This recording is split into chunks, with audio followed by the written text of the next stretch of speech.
Vous êtes, Julie, professeure spécialisée en transfert des connaissances et implantation de programmes probants à l'Université de Sherbrooke. Et vous êtes également directrice du Centre RBC d'expertise universitaire en santé mentale. Votre mission professionnelle est de contribuer au bien-être des populations, dont les plus vulnérables. Voilà, je vais céder la parole à Eliane pour la présentation de Bruno. Bonjour Bruno, bravo Bonjour. d'avoir réussi à être là à cet instant. Alors Bruno, vous travaillez avec Julie, bien sûr. Vous êtes directeur du service de psychologie et d'orientation de l'Université de Sherbrooke et vous avez dirigé de façon clinique l'organisme Revivre pendant 20 ans, si j'ai bien compris. C'est ça? À peine, oui. Et vous avez mis sur pied plusieurs programmes intéressants comme J'avance et aussi vous avez fait partie du comité qui a élaboré l'outil Aller mieux à ma façon. Rien que les titres sont alléchants. Et donc aujourd'hui, avec vous deux, nous allons parler de l'aspect éducation à la santé mentale, entre guillemets, c'est ce que nous dirions en France, pour vous. Et je vous laisse la parole. Merci beaucoup pour cette belle invitation. C'est un plaisir d'être avec vous ce matin, là, bien qu'il soit un petit peu tôt pour nous. Nous poursuivons quelques objectifs avec vous. Tout d'abord, de démontrer l'importance de développer les compétences socio-émotionnelles des jeunes tout au long du parcours éducatif, dans l'optique de contrer certains enjeux de santé mentale et tous les enjeux de stigmatisation et d'auto-stigmatisation que vous avez nommés depuis ce matin. Je vais vous présenter les programmes hors piste qui visent justement le développement de ces compétences-là, du préscolaire, de la maternelle jusqu'à l'université. Et à travers ces présentations, grâce à la précieuse collaboration de mon collègue Bruno, on va discuter des cas d'Anna, d'Edouard et Jacob qui vont nous permettre de réfléchir à la question suivante. En quoi le développement des compétences socio-émotionnelles aurait pu contribuer à contrer les enjeux qui sont vécus par ces jeunes? Tout d'abord, je veux voir avec vous toute l'importance de développer les compétences socio-émotionnelles. Je ne sais pas si vous êtes au courant, mais l'Organisation mondiale de la santé a lancé un cri du cœur il y a plus de 30 ans en demandant aux pays de développer ces compétences-là tout au long du parcours scolaire des jeunes. Plusieurs pays ont pris la balle au bon, ont développé des programmes et ont su aller de l'avant. Toutefois, plusieurs pays comme le Québec n'ont pas nécessairement pris cette balle au bon et tous les enjeux de suicide et de santé mentale ne sont pas étrangers au fait qu'on accuse un retard à ce niveau-là. Les compétences socio-émotionnelles ou psychosociales permettent de mieux composer avec les défis du quotidien, de maintenir un état de bien-être, d'équilibre, puis d'adopter un comportement approprié, positif dans nos interactions avec les autres, avec notre culture, avec notre environnement. De quoi on parle maintenant quand on parle de compétences socio-émotionnelles? Vous avez une liste ici qui n'est pas exhaustive. Selon les auteurs, ce n'est pas nécessairement la même liste, mais je vais la parcourir, puis je vous invite à vous poser cette question. Est-ce que quand vous étiez à l'école, à l'université, si vous avez poursuivi vos études, avez-vous l'impression qu'on a su vous outiller à ce niveau-là pendant votre parcours scolaire? Donc, est-ce qu'on vous a aidé à bien vous reconnaître, à vous estimer, à demander de l'aide en cas de besoin, de s'adapter, de gérer son stress, de faire preuve de bienveillance, de faire preuve d'esprit critique, de vous affirmer, de vous aider à gérer vos émotions, les réguler, à utiliser des comportements prosociaux dans vos relations avec les gens qui vous entourent, d'adopter des habitudes de vie qui contribuent à votre bien-être, de mieux communiquer, même dans les situations où c'est plus difficile, puis de vous soutenir dans la résolution de vos problèmes. Si moi, je me pose cette question-là, on ne m'a pas beaucoup aidé à développer ces compétences-là tout au long de mon parcours scolaire. Juste un petit mot pour vous dire que les programmes Orpis qui sont au cœur de notre présentation aujourd'hui ont été élaborés par le Centre RBC d'expertise universitaire en santé mentale que je dirige. Puis peut-être quelques mots pour dire qu'on essaie de se démarquer en élaborant des programmes qui partent des besoins exprimés par les acteurs, des programmes qu'on co-construit en s'inspirant de résultats de recherche, mais aussi du savoir d'expérience des acteurs sur le terrain. Des programmes qu'on essaie de construire dans une perspective de pérennisation et aussi de mise à l'échelle. Une fois qu'ils font leurs preuves, de les rendre accessibles à l'ensemble des réseaux, des autres milieux, pour éviter au milieu de réinventer la roue. Je ne sais pas chez vous en France, mais au Québec, le Québec est reconnu pour être très fertile en innovation, en développement de projets, de programmes de toutes sortes. Bien malheureusement, souvent, ces projets-là partent pas nécessairement de besoins exprimés, sont rarement évalués, sont rarement pérennes. Donc, on essaie un peu de faire une différence à ce niveau-là. Et vous allez le voir, je vais vous présenter 3 versions du programme Orpis. Un pour les tout-petits, préscolaires primaires, un autre pour les élèves du secondaire de 12-17 ans, puis un autre pour les élèves du collégial et niveau universitaire. Un petit mot aussi pour vous dire pourquoi ce nom, Orpiste. Donc, on a travaillé avec une firme de communication, on a consulté beaucoup de jeunes, on essaie de trouver un nom qui résonnait un peu puis qui donnait le ton sur les objectifs qu'on poursuit dans ce programme-là, où on invite les jeunes vraiment à prendre des risques, à adopter peut-être des sentiers inhabituels avec des niveaux de difficulté un petit peu plus élevés, mais tout ça pour les amener à se dépasser, à faire des découvertes sur eux-mêmes et à faire des apprentissages en lien avec les compétences socio-émotionnelles que j'ai mentionnées plus tôt. Chacun des ateliers proposés aux jeunes vise vraiment à développer les compétences mentionnées plus tôt, et vise à les rendre vraiment très actifs, à expérimenter des nouvelles stratégies. Donc, ce n'est vraiment pas des ateliers qui sont théoriques, c'est vraiment participatif et on les amène vraiment à partir de mise en situation, jeu de rôle, à utiliser les nouvelles stratégies qu'on souhaite qu'ils adoptent dans la vie de tous les jours. Le programme Orpis met vraiment une approche systémique dans le sens où on vise, oui, à outiller les jeunes en développant leurs compétences socio-émotionnelles, mais on vise à agir sur le système. Donc, vous allez le voir, on outille aussi les parents et le personnel enseignant et on met en place toutes sortes d'activités pour contribuer à établir un environnement bienveillant dans les milieux éducatifs. Débutons maintenant avec le programme Orpis préscolaire primaire, donc pour les petits dès la maternelle. Et pour débuter, puis ça va être la même formule pour chacun des programmes, je vais d'abord inviter mon collègue Bruno qui va vous décrire une situation clinique. Alors Bruno, est-ce que tu peux nous décrire la situation d'Anna? Oui, tout à fait. Merci Julie. Bonjour tout le monde.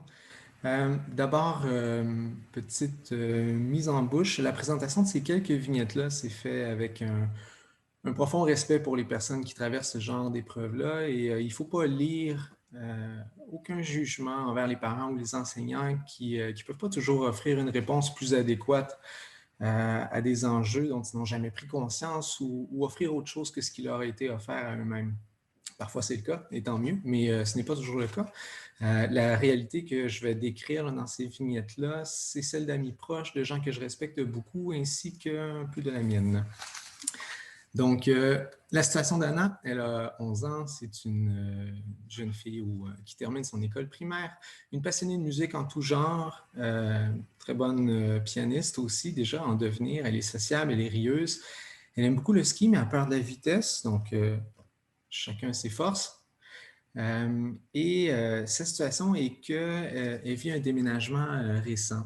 Et ses parents ont une vie très active, ils sont très affairés par leur travail respectif, les cours se succèdent, de même que les activités préscolaires, parascolaires aussi. Et lorsqu'elle présente des problèmes ou des contrariétés, on lui demande de changer d'attitude, d'améliorer ses résultats scolaires, de faire des efforts supplémentaires en raison du plus grand défi qui s'apprête à venir au secondaire et son désintéressement est interprété davantage comme de la paresse. Alors, elle passe de plus en plus de temps à s'isoler dans sa chambre, sans parler à ses parents lorsqu'elle revient de l'école. Les rires se font rares, un visage neutre ou affaissé. Elle n'aime plus jouer le piano et le déclare un peu dans un élan d'émotion parce qu'elle n'osait pas le dire. Réagit de plus en plus avec colère ou contrariété dans ses petits conflits avec ses frères et sœurs, contacte très peu ses amis, les résultats scolaires chutent, donc un tableau assez fréquent pour des jeunes de cet âge-là qui vivent une détresse qui commence à naître et révèle éventuellement qu'elle pleure chaque soir. Si je vous présente le programme Orpis au primaire, attendez un petit peu. Donc, le programme se décline en 3 volets, naturellement pour venir agir là, sur tous les volets du système. Donc, un volet pour les élèves, les parents et l'équipe école. Pour le volet des élèves, donc, on propose aux élèves des ateliers de la maternelle à la 6e année. À chacun des niveaux, les élèves ont accès à entre 4 et 6 ateliers qui sont offerts soit par l'enseignant ou par des membres de l'équipe école, des ateliers qui durent environ 40 minutes et qui visent particulièrement les compétences psychosociales que vous voyez à l'écran, donc l'estime de soi, la résolution de conflits, les habitudes de vie, la gestion des émotions, le bien-être, l'entraide, la gestion du stress. Et tout ça avec des mises en situation très concrètes, arrimées aux enjeux auxquels ils sont confrontés, des jeux de rôle, des jeux interactifs, des discussions, des réflexions individuelles et collectives, l'utilisation de techniques d'impact, là où on utilise l'analogie pour que ça soit plus facile pour les jeunes de comprendre certains concepts. Et on les initie aussi, bien qu'ils soient tout petits, à la pleine conscience. De plus en plus d'évidences scientifiques démontrent les retombées positives de développer les habiletés de pleine conscience, même chez les tout-petits. Après chacun des ateliers, les parents reçoivent un courriel pour les informer de ce que les élèves ont vu pendant l'atelier et aussi pour leur pister des idées de discussion à avoir avec leur enfant pour permettre un réinvestissement des apprentissages. Les parents ont aussi accès à une formation sur le stress et l'anxiété, puis une petite fiche synthèse sur le sujet pour les aider à bien distinguer le stress de l'anxiété, les signes avant-coureurs, mais surtout comment accompagner leurs enfants dans la gestion de tout ça. Du côté de l'équipe école, une formation est aussi offerte aux membres de l'équipe école, à la fois sur le stress et l'anxiété, mais une formation aussi sur la pleine conscience. Également, je ne sais pas pour vous en France, mais au Québec, il y a des enjeux d'épuisement professionnel chez nos enseignants. Donc, un atelier qui les invite aussi à prendre soin d'eux, puis prendre soin des membres du personnel de leurs collègues. Des fiches synthèses les aident aussi à avoir des aides-mémoires à ce sujet. Juste quelques mots pour vous dire que présentement, le volet préscolaire primaire est en implantation là, dans une trentaine d'écoles. On va, à partir de septembre prochain, soutenir 50 écoles dans l'implantation et dans l'évaluation pour par la suite mettre le tout à l'échelle à l'ensemble des écoles primaires du Québec. On va passer maintenant au programme secondaire. Donc, oh non, excuse-moi Bruno, j'allais t'oublier. Donc, j'invite à nouveau Bruno, pour faire un retour sur la situation d'Anna en se posant la question, et si Anna et son entourage avaient eu accès au programme préscolaire primaire, en quoi ça aurait pu être un peu différent? Alors, à toi la parole, Bruno. Bien sûr. Une des grandes différences, c'est un peu la réaction de l'environnement face aux manifestations d'humeur dépressive qu'Anna a pu commencer à manifester. Donc, elle entre bientôt au secondaire, spécialisation en musique, et s'est mise à la peinture avec un talent discutable, mais c'est un exutoire efficace. Elle commence à être plus ouverte envers ses amis aussi. Elle nomme à ses parents lorsqu'elle va moins bien, lorsqu'elle a besoin d'aide. Et en fait, la grosse différence, c'est que ses parents sont plus à l'écoute des signes et les enseignants également, qui sont plus à l'affût des changements de comportement. Et il peut y avoir vraiment une alliance entre les enseignants, les enseignantes et les parents sur la façon de réagir de façon commune et surtout de se parler. Donc, parmi les compétences acquises pour Anna, l'écoute, l'acceptation des émotions, donc vraiment des stratégies initiales de régulation émotionnelle qui l'amènent à accepter davantage la présence d'émotions désagréables et d'avoir déjà quelques outils pour mieux gérer ça au quotidien. Aussi, lorsqu'elle fait ça et qu'elle apprend à s'ouvrir davantage à ses amis, c'est un peu ça entraîne ses amis à s'ouvrir davantage envers elle également. Et ça devient un peu un cercle vertueux de bienveillance mutuelle et envers soi. Donc, c'est sûr que ce ne sont pas forcément tous les enfants qui, à cet âge, démontrent d'aussi bonnes capacités d'introspection. Cependant, c'est bien de voir ça un peu comme un entraînement et commencer à faire quelque chose plus tôt. Donc, c'est inégal, mais on prend ce qu'il y a et souvent, on peut semer des graines qui peuvent germer pendant longtemps pour le reste du temps. À toi, Julie. Merci, Bruno. Donc, passons maintenant au programme qui est destiné aux élèves du secondaire, donc pour les 12-17 ans, qui est beaucoup plus développé que celui du primaire. Il est soutenu par le ministère de la Santé et des Services sociaux pour être accessible à l'ensemble des écoles secondaires du Québec. Encore une fois, pour débuter ce programme, je vais inviter Bruno à décrire la situation d'Édouard qui va être au cœur de nos discussions en lien avec cette version du programme. Alors, passons à un jeune garçon de 15 ans. Il est environ à la moitié de son parcours au secondaire, en troisième secondaire. Un élève qui est très performant, il est passionné de sciences et de mathématiques, s'intéresse de plus en plus au changement climatique et à l'environnement, prend beaucoup de soin de son frère plus jeune, c'est l'aîné. Ses parents sont extrêmement scolarisés et très sensibilisés eux aussi à l'environnement, ce n'est pas un hasard, et répondent un peu à sa soif d'apprendre en lui donnant accès à de plus en plus d'articles et de données. L'alimente énormément là-dessus pour parfaire ses connaissances et aussi parce qu'il en redemande. Cependant, à partir d'un certain point, Édouard éprouve de plus en plus de difficultés à dormir. Il suit assidûment les nouvelles sur l'état de la planète à chaque jour. C'est devenu de plus en plus facile de faire ça. Son appétit semble diminuer, perte de poids aussi. Et il commence à composer des textes de plus en plus alarmants sur le sort de l'humanité. Montre beaucoup d'agitation, d'irritabilité devant l'inaction des gens. Et là, à partir d'un certain point, ça commence à avoir des répercussions sur ses résultats scolaires, se désintéresse de ses cours qu'il juge qui sont inutiles, considère beaucoup de loisirs et de petites choses du quotidien comme étant trop banales et pas vraiment centré sur ce qu'il faudrait faire pour sauver la planète et ce qui lui entraîne de plus en plus des commentaires désobligeants en classe et d'autres élèves qui l'étiquettent comme un autiste ou quelqu'un d'obsessif.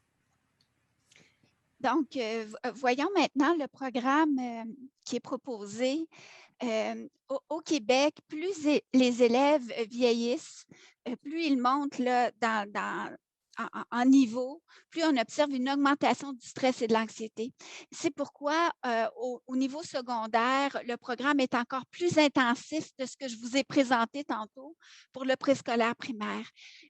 Au secondaire, on a aussi deux volets. Un volet exploration, qui est de la prévention universelle, des ateliers offerts auprès de tous les élèves, et aussi de l'intervention précoce qui est offerte à certains élèves qui demeurent anxieux malgré l'offre des ateliers dans le volet universel. Donc, pour ce qui est du volet exploration, donc de prévention universelle, les objectifs est vraiment de développer les compétences socio-émotionnelles que j'ai mentionnées au début de la conférence.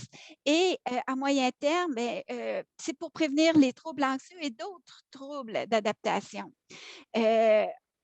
Au premier cycle, secondaire 1 et 2, les jeunes ont accès à 10 ateliers de septembre à décembre sur les heures de classe, des ateliers animés par l'équipe école qui abordent différents thèmes qui sont directement liés avec les compétences que j'ai nommées plus tôt.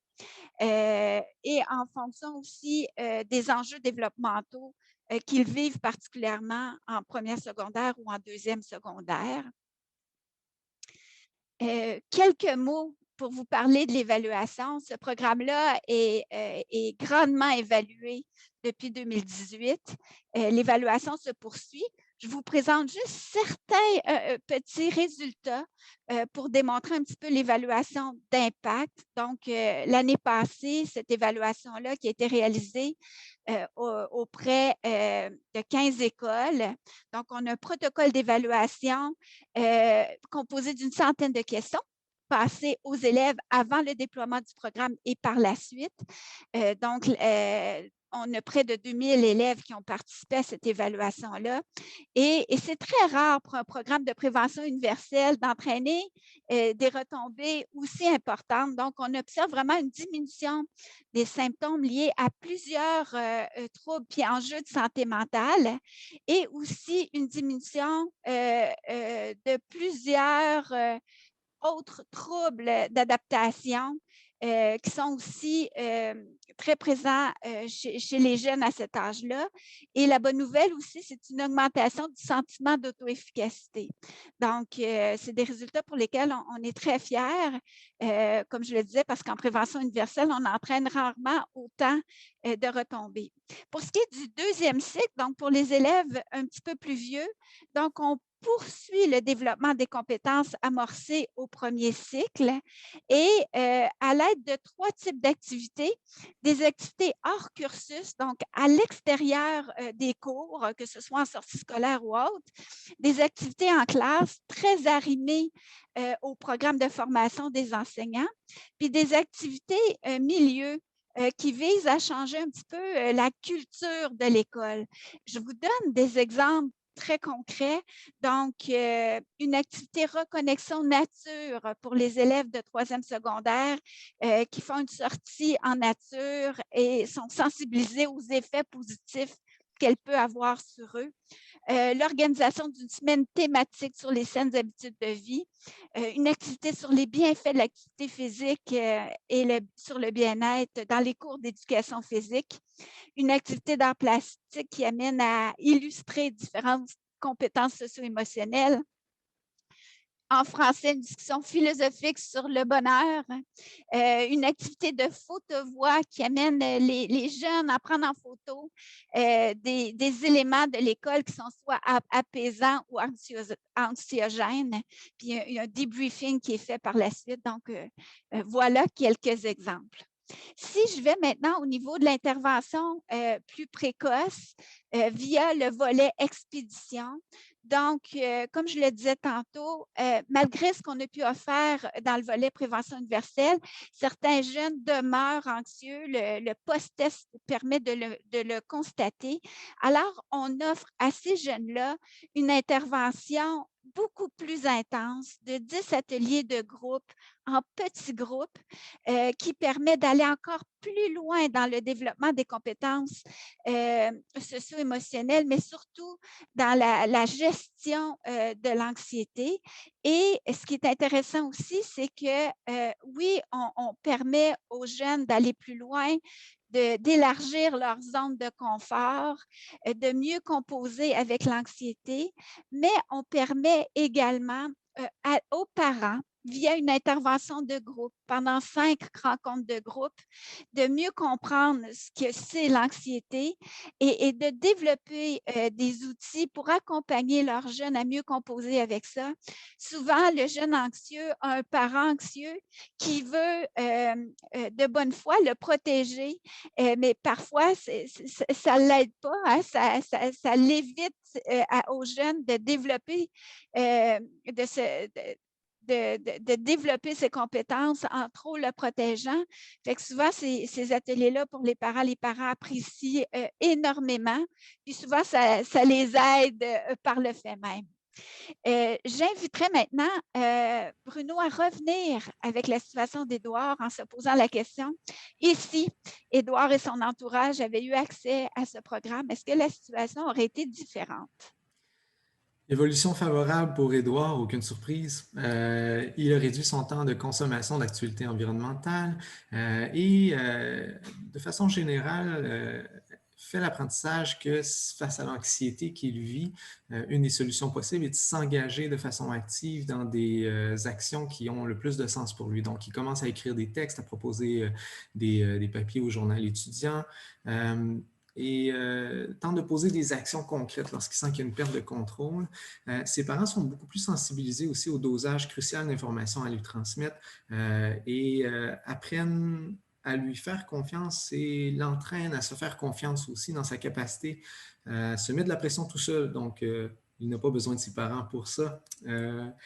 Et ils sont plus sensibles à l'effet de leur propre anxiété aussi sur lui. Encore fallait-il qu'ils reconnaissent qu'elle existe, mais c'est quelque chose qui se travaille. Donc, bien sûr, Édouard n'est pas moins inquiet pour le sort de l'humanité, mais ça ne le paralyse plus autant. Il a rencontré un ami qui l'initie à la photographie en nature et lorsqu'il y a des montées d'anxiété, il met en application des stratégies d'auto-apaisement ou de relaxation où il attend la fin de la tempête. Quelque chose que j'ai remarqué beaucoup lors de mon passage à Revive, étant donné que l'anxiété faisait partie intégrante de la mission et que plus on intervenait auprès des jeunes devant des parents complètement désemparés, plus on s'apercevait à quel point c'était possible de semer des graines très tôt et de travailler justement comme le programme Hors-Piste le fait sur l'amélioration du sentiment d'auto-efficacité et de ne pas chercher à faire disparaître l'anxiété va demeurer, mais d'apprendre à la gérer, à la canaliser autrement et aussi à se laisser moins emporter et faire moins en sorte que l'anxiété prenne le contrôle de la partie comportementale de ce qu'on fait au quotidien et c'est quelque chose qui peut avoir une avenue très favorable lorsque c'est abordé de la bonne façon assez tôt. Dans la réaction des autres élèves en classe aussi qui se laissent plus influencer par son effort d'engagement et par un certain leadership par rapport à ça aussi. Merci Bruno. Donc, on passe maintenant au programme Hors-Piste volet postsecondaire, donc pour les étudiants du collège et de l'université.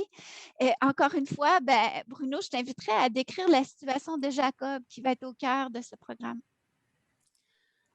Jacob a 19 ans. Il est né à sa deuxième session d'université dans la faculté de droit, quelqu'un qui est très en vue, un capitaine de son équipe d'improvisation. Il est extrêmement engagé dans son association facultaire aussi. Un jeune homme qui est apprécié de ses professeurs, qui a un réseau social étendu. Cependant, à partir d'un certain point, il y a un point de virage et ses comportements commencent à susciter des questions. Donc, un conflit majeur avec une équipe de travail. Il y a un ami qui vient partager ses inquiétudes auprès du service de psychologie face à son ami et commence à tenir des propos de plus en plus intenses, un peu décousus, dort extrêmement peu car la vie n'attend pas. Et là, son quotidien commence à être ponctué d'altercations, dont une très vive avec un professeur et finit par avoir aussi des menaces de la faculté de l'exclure si jamais il ne redresse pas son comportement. Ce qui se passe pour Jacob, c'est que sur le coup des interventions de la faculté et de ses amis, il s'isole de plus en plus.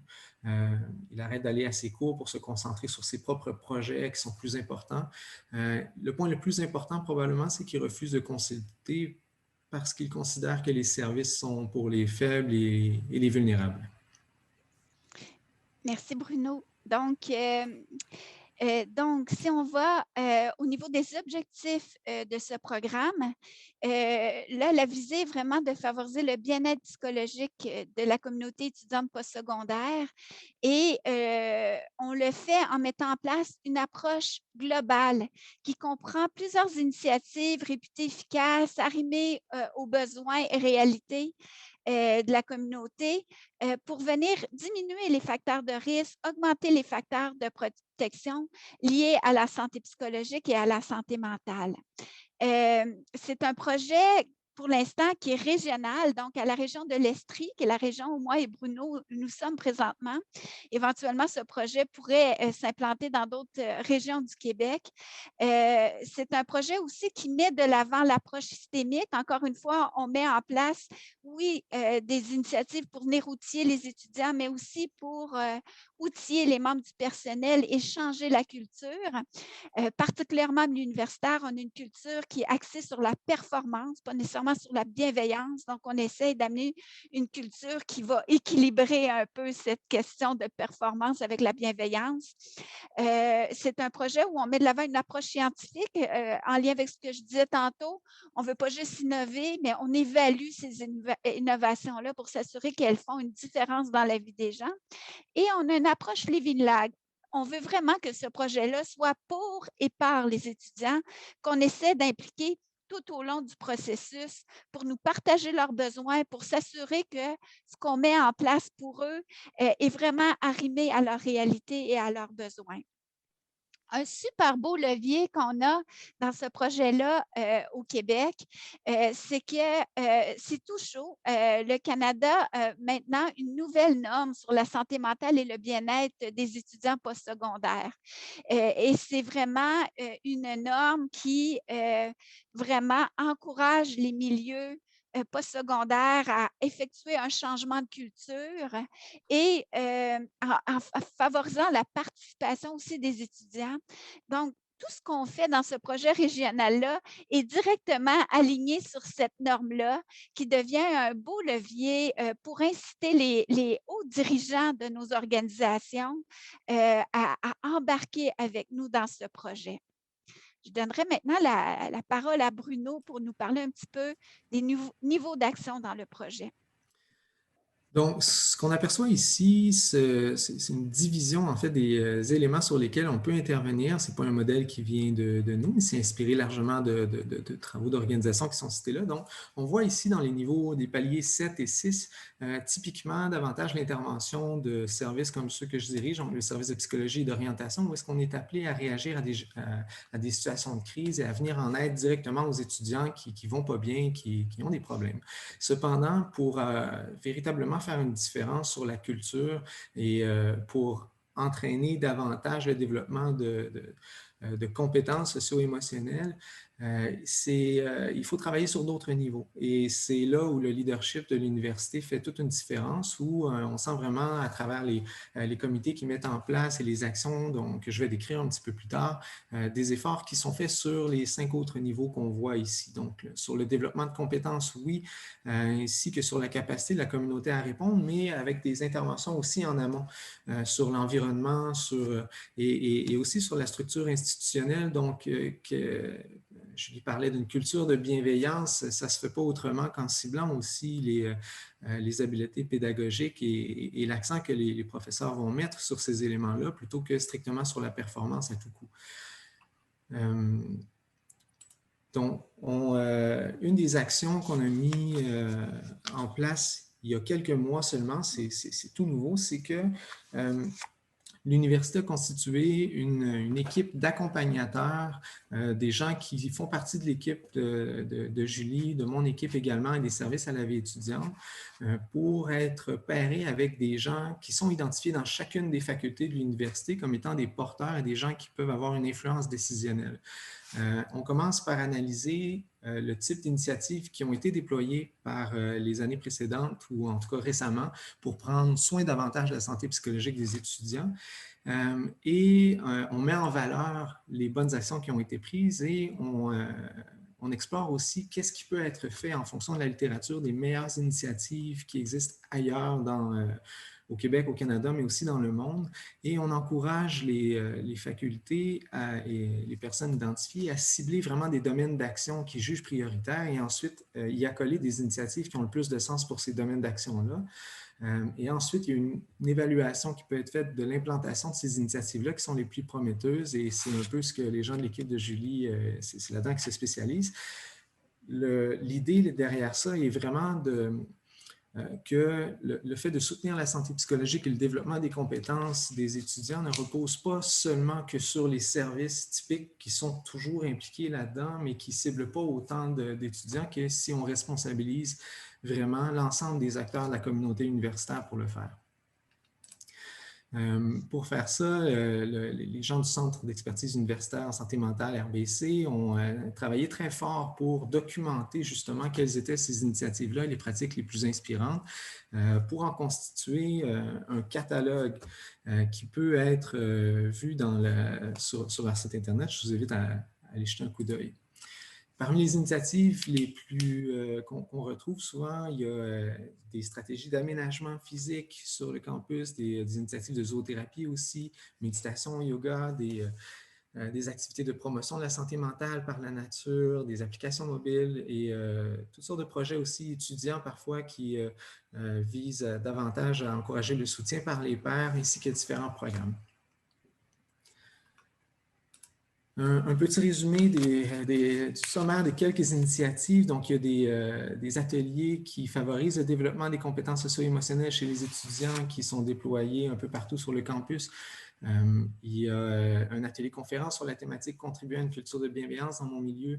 La mise sur pied d'un cours aussi pour les étudiants de doctorat et de post-doctorat, ainsi qu'un cours pour les étudiants à la maîtrise qui gravitent toujours autour de ces thèmes-là. Et ce sont des actions qui sont très efficaces pour travailler sur justement un changement de culture au sein de l'université. Et jusqu'à date, la réponse des gens qui prennent ces cours-là est extrêmement favorable. Il y a une initiative aussi qu'on a mis de l'avant à l'Université de Sherbrooke et dont on est très fiers qui s'appelle les aides à la vie étudiante, qui sont plus de 190 membres du corps enseignant et du personnel administratif qui choisissent de s'engager à prendre un rôle actif plus grand pour agir comme sentinelle auprès des étudiants qui pourraient éprouver des difficultés et qui s'affichent comme tels, donc pour être une porte à laquelle les étudiants peuvent cogner s'ils vivent la détresse, donc une façon de se rapprocher un peu des étudiants et d'agir de façon proximale avec eux. Donc, les AVE, c'est quelque chose, ça devient un canal aussi favorable par lequel on fait passer toutes les informations sur les services qui sont offerts et rappeler aux étudiants qu'est-ce qui peut s'adresser à eux s'ils traversent des difficultés. Donc, il y a aussi une campagne de sensibilisation qui s'en vient et on encourage beaucoup les étudiants aussi à venir nous voir au Centre RBC comme au service de psychologie et d'orientation s'ils ont des projets dans lesquels ils souhaitent s'engager pour contribuer à ça. Donc, on reviendrait sur la situation de Jacob, Bruno, pour voir si ça aurait pu faire une différence pour Jacob d'avoir accès à ce programme en amont. Oui, donc pour Jacob, bien sûr, c'est un portrait qui est plus favorable. Donc, en fait, il y a beaucoup la réaction de l'entourage qui s'efforce de ne pas l'ostraciser davantage et l'encourage à aller prendre soin de lui. Non?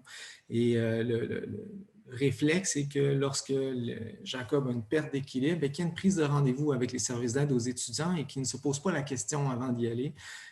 Donc, il y a une référence qui est faite aussi vers une équipe médicale spécialisée en externe et la prise imminente d'un traitement, c'est ce qui s'en vient. Donc, une des grosses différences, c'est que les coéquipiers et la faculté ont agi davantage comme des sentinelles bienveillants. Et la honte et la culpabilité ne l'ont pas empêché d'aller demander de l'aide. Il y a un sursis qui a été offert pour les cours en lui promettant de le réintégrer dès que la santé revient sans pénalité. Et une opportunité de se joindre à un groupe de soutien au travers de sa réintégration académique. Lorsqu'il y a un déséquilibre par après, donc une capacité à reconnaître ça un peu plus rapidement et à se tourner vers les services existants. Donc, probablement un changement de posture de l'établissement, passer de la menace d'exclusion aux mesures davantage de soutien et d'accueil et travailler à bâtir la confiance en la capacité de la personne à se rétablir et à reprendre part de façon active à la vie universitaire, devenir un citoyen actif, apprécié, dont le potentiel peut enfin se déployer. Bien sûr, il y a un peu de rêve dans ce portrait-là, mais ce n'est pas hors de portée si on prend soin beaucoup plus tôt de ne pas laisser la stigmatisation faire son œuvre et en étant introjecté à priver des jeunes avec un immense potentiel de se donner accès à des soins et à des traitements appropriés qui existent. Donc, c'est le souhait, mais Julie et moi, on y croit que c'est possible d'en arriver à changer la culture pour que ce genre de choses-là soit possible. Donc, un gros merci pour votre attention. On serait prêt à la période de commentaires et de questions.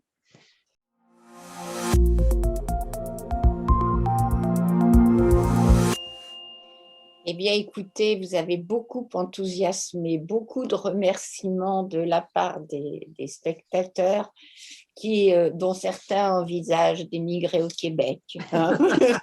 Alors là, je ne sais pas si vous allez être aussi contents. C'est vrai que ça fait très envie.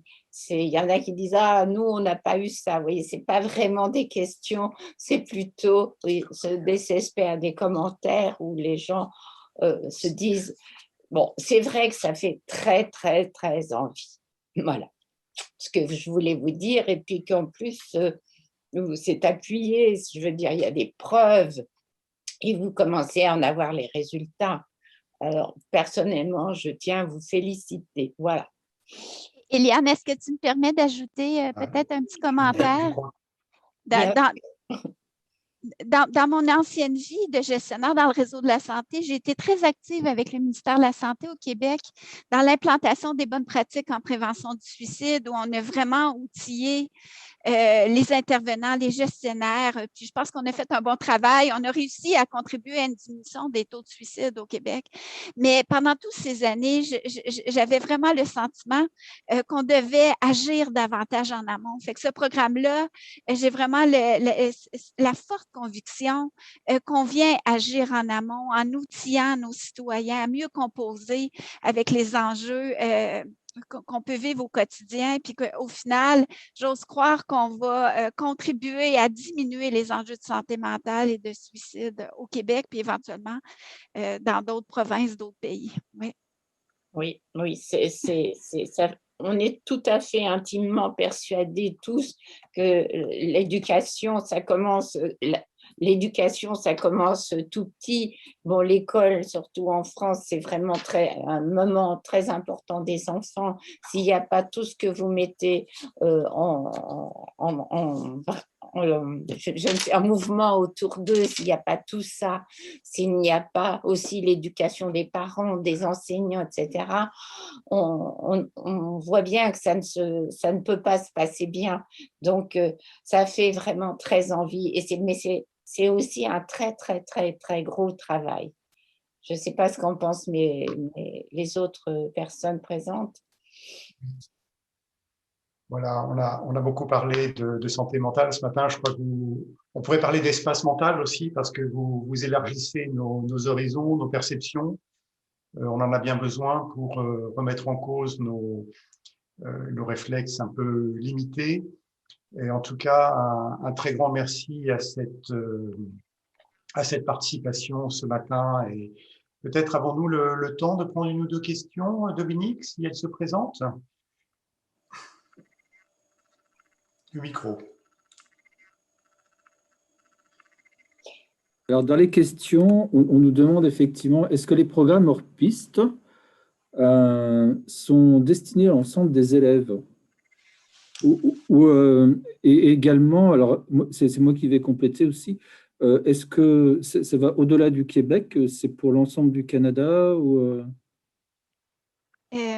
Donc, les programmes que je vous ai présentés ne sont pas au même niveau de développement. Pour ce qui est du programme au secondaire, donc, il y a vraiment une équipe d'accompagnateurs présentement au Québec qui accompagne l'ensemble des écoles qui veulent le mettre sur pied. Donc, il y a vraiment un plan de déploiement il y a près de 500 écoles secondaires au Québec là, que ces écoles puissent avoir accès au programme. Donc, on parle vraiment de l'ensemble des élèves qui vont avoir accès à ce programme-là. Et étant donné que l'animation est faite par des acteurs de l'école qu'on outille, bien, il y a vraiment une question de pérennisation là, de ce programme-là qui va de soi. Pour le programme au primaire, qui est à un niveau de développement moins élaboré, hein, on l'a élaboré l'année passée, fait que cette année, c'est 30 écoles, en septembre prochain, 50 écoles qui vont implanter, mais par la suite, même processus, l'ensemble des écoles vont avoir accès à ce programme. Pour ce qui est du postsecondaire, ben, je l'ai nommé tantôt, présentement, c'est un programme qui est régional à l'Estrie avec les 5 établissements postsecondaires. Une fois qu'on va l'avoir évalué et documenté, on pourrait le rendre disponible aux autres régions du Québec, mais on n'est pas rendu là pour l'instant. Donc, tout ça pour dire que présentement, c'est très québécois, c'est plus au Québec, mais il y a vraiment une ouverture à partager. On est vraiment dans une approche de démocratiser l'accès à ce qu'on fait. On est déjà en lien avec d'autres provinces, d'autres pays, même en Afrique, de gens qui sont intéressés à l'implanter. Donc, il y a cette ouverture vraiment à partager avec d'autres pays, ces programmes-là.